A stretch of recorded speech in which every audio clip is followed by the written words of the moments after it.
Salut tout le monde, j'espère que vous allez bien. Moi, ça va super bien.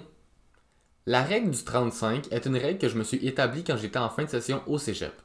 La règle est simple. Pour 30 minutes de concentration, tu t'accordes 5 minutes de plaisir. Si on ne se met pas de limite, constamment nous serons distraits par n'importe quoi. Une notification qui embarque, let's go, on regarde. On perd le contrôle de notre flow, de notre productivité parce qu'on ne s'implante pas un système pour avoir une discipline. Si nous ne s'imposons pas la limite de 5 minutes, le 5 minutes se transforme rapidement en 10, 20, 30 minutes et jusqu'à aller à des heures. Parce qu'on aime ça, être dans le plaisir. À un moment donné, faut se donner la peine de se concentrer puis de faire le travail pour de bon. C'est pas pour rien que j'ai réussi à lire ce livre-là en 3 jours, lorsque la première fois ça m'avait pris un mois. C'est grâce à la règle du 35. Mettre un minuteur à 30 minutes pour ensuite avoir 5 minutes de plaisir, c'est un peu comme la carotte au bout du bâton. La récompense te fait avancer de la plus belle et lors du processus vers la récompense, tu es 2 fois plus motivé. Et puis, chaque fois que j'arrête le minuteur de 30 minutes, je me sens un peu coupable de ne pas avoir respecté le temps que je m'étais imposé pour me concentrer. Donc cela me pousse à respecter le 30 minutes et de mériter la récompense de 5 minutes. Sans cette règle-là, jamais j'aurais pensé que j'aurais pu me concentrer 4 heures back-to-back à l'école ou dans mes études personnelles. Ça me fait un peu penser à la récréation qu'on avait lorsqu'on était plus jeune à l'école primaire.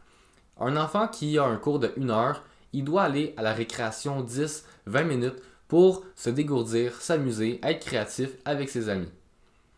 Maintenant qu'on a des cours de 4 heures, je trouve ça un peu spécial qu'on ait complètement délaissé le côté plaisir dans l'éducation.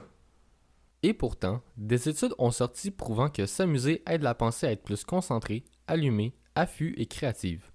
Comme le dit Greg McCone dans son livre Essentialisme, nous nous sommes vendus dans un modèle d'éducation de la restauration rapide.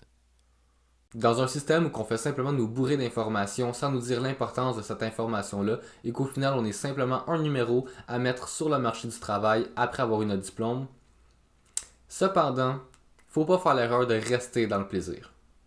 Et pour sortir du plaisir lorsqu'il est temps, mettre une alarme après 5 minutes agit comme wake-up call te disant que tu en as assez profité, maintenant c'est le temps de te concentrer. Lorsque je parle de plaisir, la première chose que je pense, c'est les réseaux sociaux. C'est rendu l'endroit de prédilection pour passer notre temps et aussi une des raisons principales de notre procrastination. Mais par contre, si votre plaisir, c'est les jeux vidéo par exemple, vous pouvez toujours adapter cette règle à vous.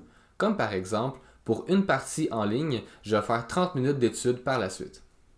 C'est entre autres grâce à cette règle que j'ai vu mes notes augmenter à l'école, que j'ai été capable de maintenir un équilibre entre le plaisir, la créativité et la productivité, que j'ai été capable de finir aussi des livres que je me donnais pas la peine de finir. Moi, je vous conseille de l'essayer. L'école vient de commencer, c'est le moment de s'inscrire un système de discipline dans notre quotidien. Bien sûr, n'hésitez pas dans les commentaires d'aller me dire sur quoi vous avez utilisé cette règle, qu'est-ce que vous avez réussi grâce à cette règle, si elle s'applique pour vous, et sinon, les petites ajustations que vous avez faites à la règle, si vous en avez faites. Merci tout le monde d'avoir écouté la vidéo. Fait que là, c'est le moment que je suis censé t'harceler pour t'abonner à ma chaîne YouTube, t'abonner à ma page Instagram, t'abonner à mon podcast. Mais fais donc ce que tu veux. Bonne journée.